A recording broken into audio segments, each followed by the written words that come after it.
The wrapping paper was gold, thick, elegant, tied with a velvet ribbon. Inside was a sealed envelope, neatly folded.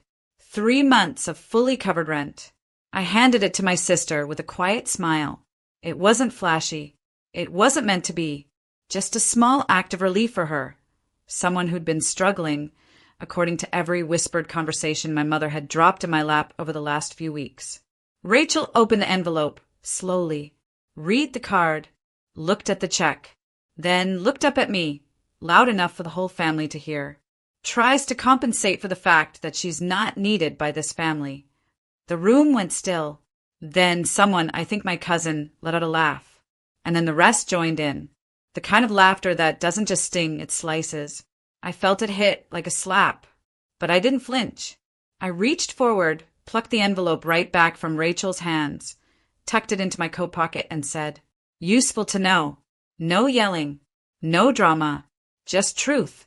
10 minutes later, I was walking toward the door when I heard someone say, "Wait, Emily, seriously, don't be like that." Then another voice, my mother's. "Emily, please, just come back. Let's talk." By the time I shut the front door behind me, the whole house was shouting, "Please listen to US." But I didn't, because for once I was listening to myself. My name is Emily Carter, and from wherever you're watching this video, stay with me, because the night they laughed at my kindness was the same night they stopped laughing altogether. I've always been the dependable one, not the loudest, not the favorite, just the one everyone could count on. When Rachel totaled her car in college, I co-signed the loan for the new one. When Dad's small business hit a rough patch, I quietly wired money from my savings. When Mom needed help planning Grandma's funeral, I took unpaid leave to arrange everything. No one asked if I could afford it. No one checked to see how I was doing. They just assumed I'd handle it, because that's what I'd always done. The invisible daughter, the steady hand. I didn't give to be noticed, at least that's what I told myself. I gave because it felt like love. Like maybe, just maybe, if I kept showing up, they'd finally see me as more than the fallback plan. Rachel, on the other hand, was the sparkle. She always had a flair for making scenes. Failed classes?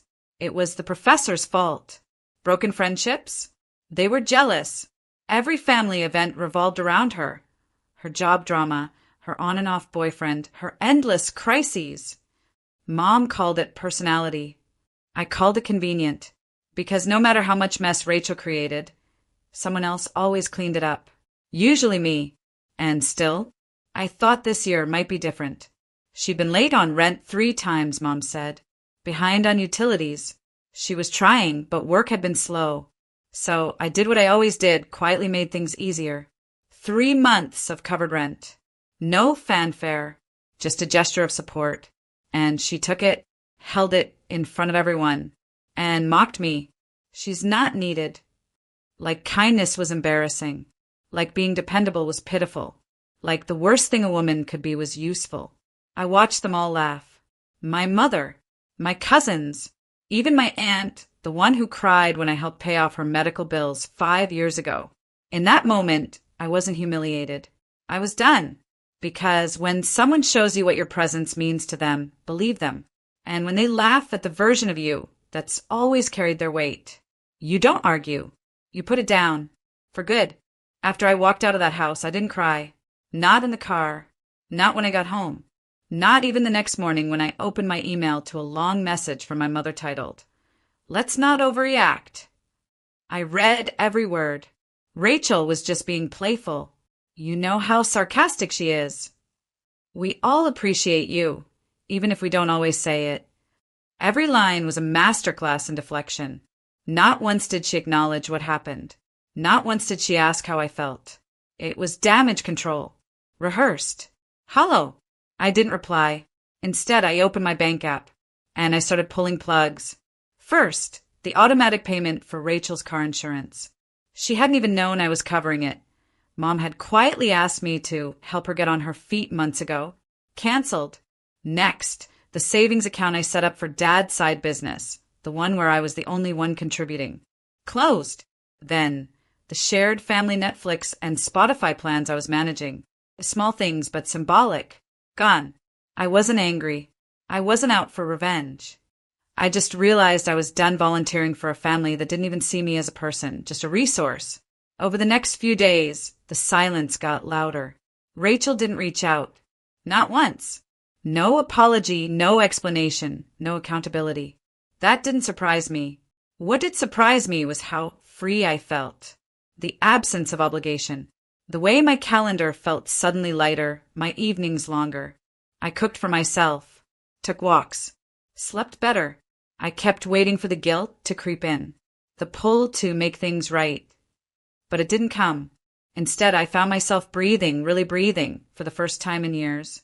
Then, 5 days after Christmas, the text started. Emily, have you been paying Rachel's insurance? Hey, why isn't the card working for the business account? Did you cancel Netflix? I didn't answer any of them. I wasn't being petty. I was being clear. Because people like that, the ones who never say thank you, who joke about your generosity like it's pathetic, they don't understand boundaries unless you draw them in permanent ink. I had drawn mine. Thick, sharp, uncrossable. And for the first time, they were starting to realize I hadn't just taken back a gift.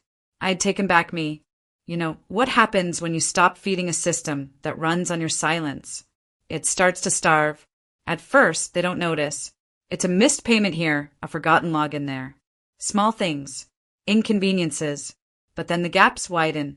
And when you've been the glue, the quiet engine behind the scenes, your absence starts to echo. I didn't post a dramatic announcement.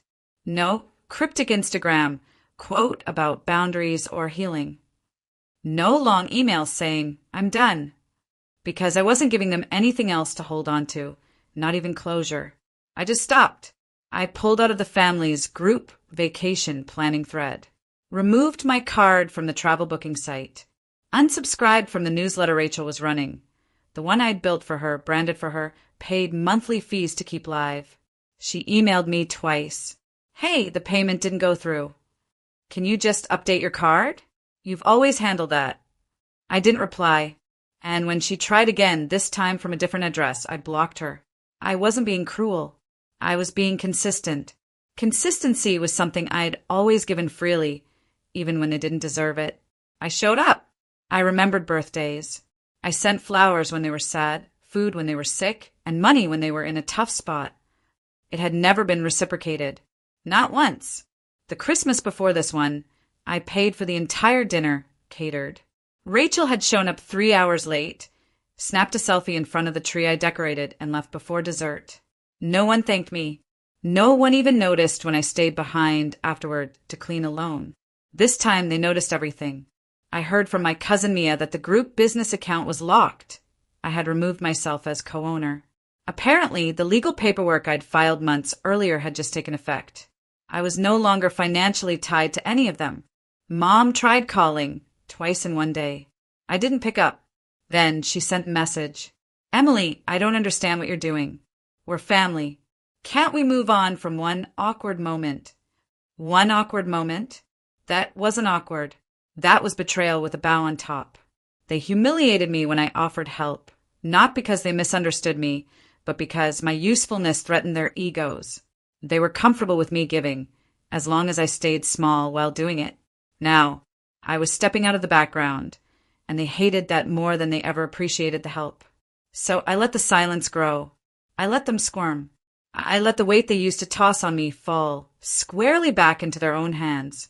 And I didn't say a single word, because some messages don't need to be sent. They're felt. The funny thing about people who take you for granted, they don't realize what you do until it stops being done. 10 minutes after I left that Christmas gathering, I imagine it still smelled like ham and cinnamon, still looked festive, still sparkled under the tree I helped decorate. But the mood? It shifted. My cousin Mia called me the next day to check in.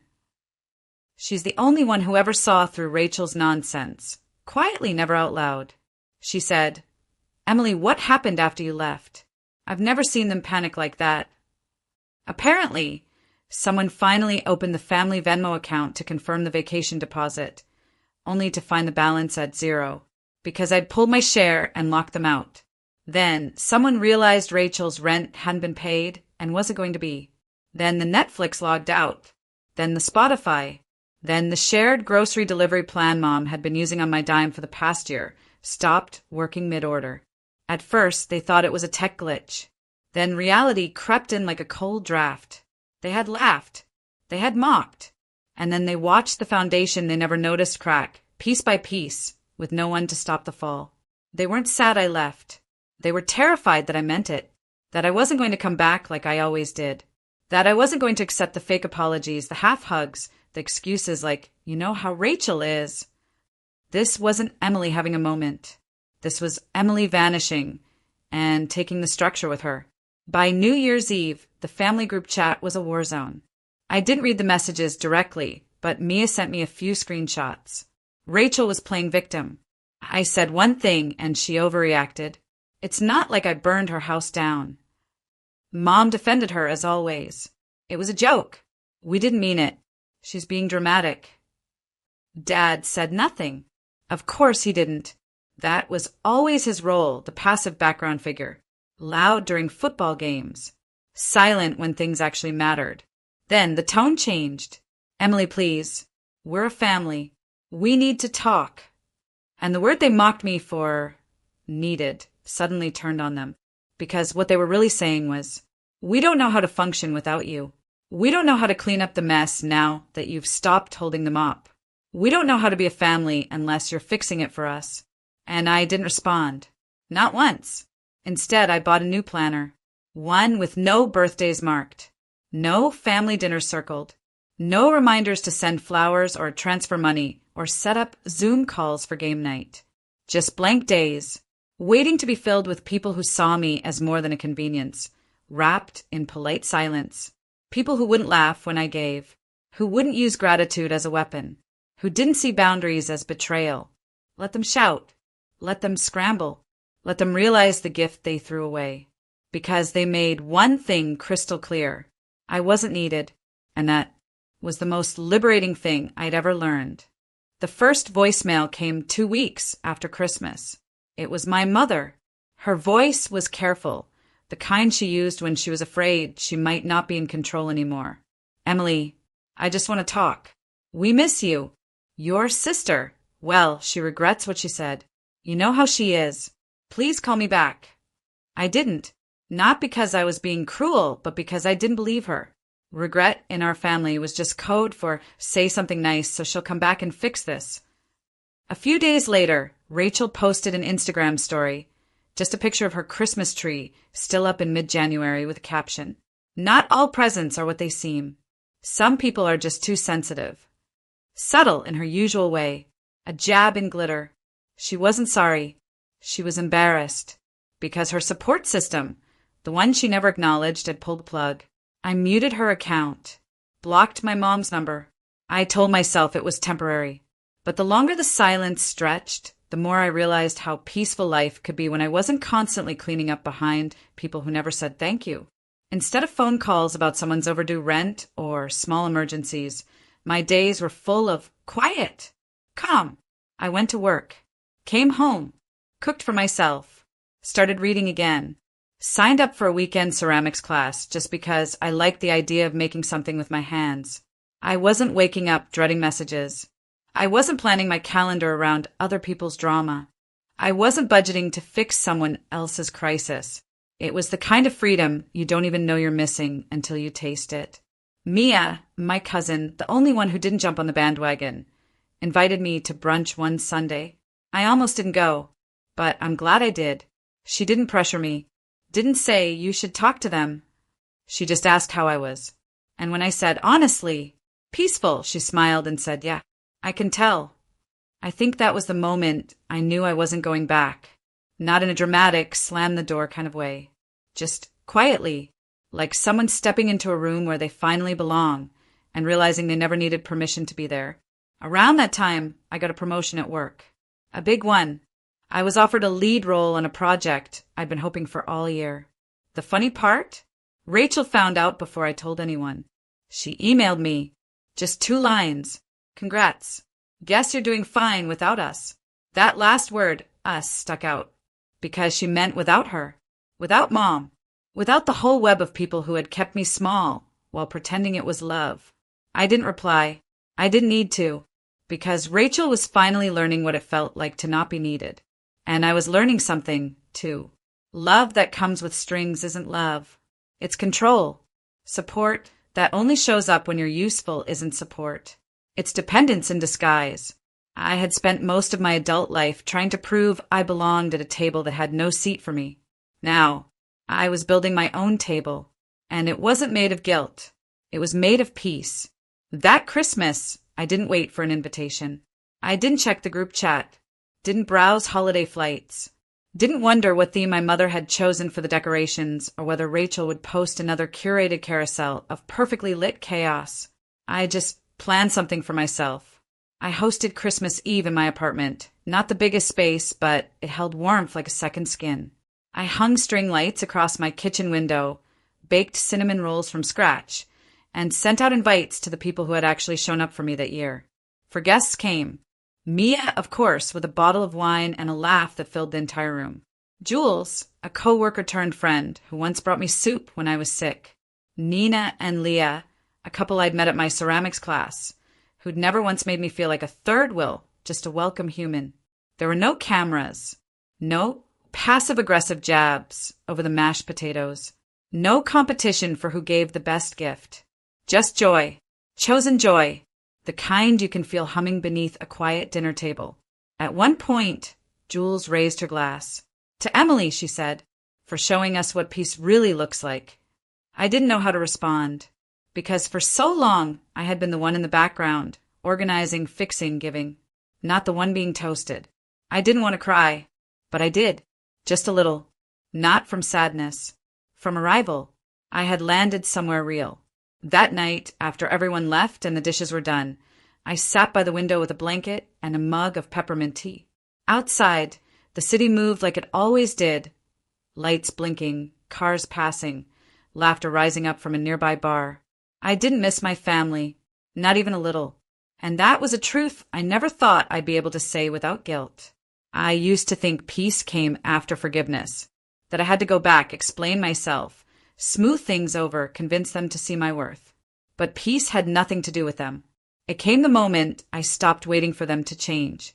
I checked my phone once before bed. One missed call, my mother. No voicemail, just the timestamp. I turned off my phone. No part of me wanted to hear her voice. Not anymore, because silence isn't always absence. Sometimes it's protection. Sometimes it's love for yourself. The next morning, Christmas Day, I woke up to sunlight through my blinds and no expectations pulling me out of bed. I made breakfast, read a book, wrote in my journal, and for the first time in years, I didn't feel like I had to prove anything to anyone, because the greatest gift I gave myself that holiday was space. And in that space, I found everything I'd ever wanted. Not perfection, not applause, just peace. It's strange how one sentence can stay with you. She's not needed by this family. Rachel said it like a joke, like it was funny how I kept trying to matter. And maybe it was to them. Maybe my kindness, my effort, my loyalty was just background noise in a house that only heard what it wanted. But that sentence, it never left me. At first it stung. Then it stuck. And eventually it started to sound like freedom. Not needed. For years, I mistook being needed for being loved. I thought that if I was useful, if I handled the details, absorbed the blame, smoothed the cracks, then maybe I was valuable. It's a lie we don't talk about enough. That being depended on is the same as being appreciated. It's not. Being needed meant I could never rest. Being needed meant I couldn't say no without being called difficult. Being needed meant the second I pulled back, the whole system trembled, and they blamed me for the collapse. So when I walked out of that house on Christmas Day, I didn't just take back an envelope. I took back my identity. I let go of the role they assigned me, the helper, the fixer, the one who never needed anything, but was always expected to give everything. And I stepped into something much more powerful, myself. Now, I wake up in a home where no one expects me to save them. I walk through rooms that don't echo with guilt. I laugh, often and loudly, with people who would never reduce me to a punchline. I give still, but from a full place, not a bleeding one. And when I choose to give now, it's a gift, not a transaction in a game I never agreed to play. I don't know what my family says about me these days. Maybe that I've changed. Maybe that I'm cold. Maybe that I overreacted. But I'm not cold. I'm clear. And clarity is the thing they never expected me to find because they relied on my confusion to keep me in line. They used to throw family at me like a chain. But family, when it's built on shame and control, isn't sacred. It's a trap. I stopped calling it family the day they laughed when I tried to help. And I haven't called since. I'm not bitter. Truly. In fact, I wish them well. I hope they figure out how to keep their lives afloat without someone bailing them out behind the scenes. I hope Rachel figures out how to live without performing superiority. I hope my mother finds out what it feels like to earn forgiveness, not demand it. But none of that is my responsibility anymore. Because they were right. I'm not needed. And I don't want to be. Because I finally learned. Being needed is the price you pay when people don't know how to love you unconditionally. And being free? That's what happens when you stop buying your seat at a table that was always too small. The last thing I did that year was frame something I wrote in my journal, just 4 lines. It hangs above my desk now. They laughed when I gave. I smiled when I left. I said nothing else. And they heard everything